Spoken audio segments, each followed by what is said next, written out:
পকোড়া করব, সেই জন্য ফুলকপিগুলোকে ভাপাতে দিয়েছি। এবার আমি ব্যাটারটা করে নেব।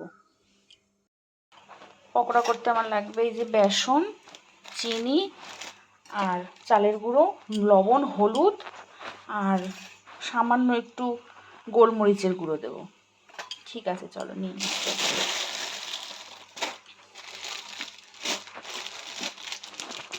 বেসনটা দিই।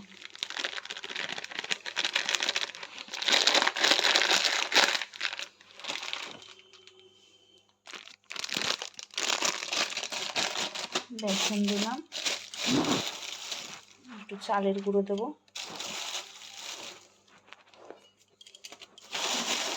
চিনি দেব।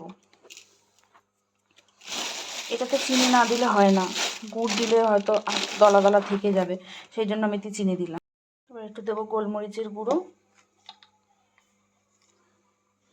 সামান্য গোলমরিচের গুঁড়ো দেবো, একটু হলুদ দেব, হলুদ তো সবটাতে লাগে, লবণও দেবো, স্বাদ মতো লবণ। এবার এটাকে গুলিয়ে নেব, এটাকে জল দিয়ে গুলিয়ে নেব।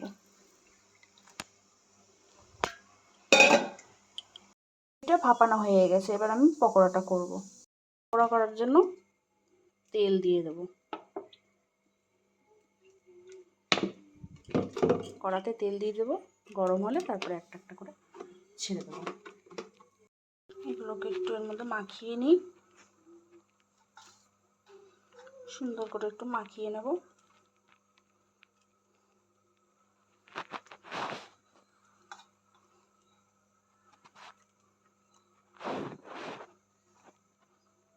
তেল গরম হচ্ছে, এবার আমি কড়াতে ছেড়ে দেবো। একটা একটা করে সব ভেজে নেব।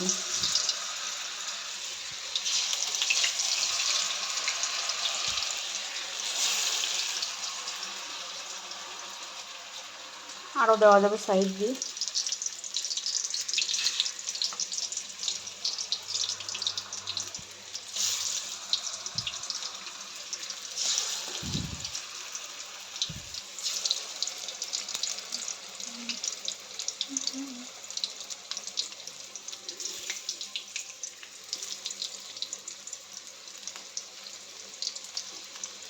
ভাজা গুলো হয়ে গেছে, এরকম করে আমি আরও কটা ভেজে নেব।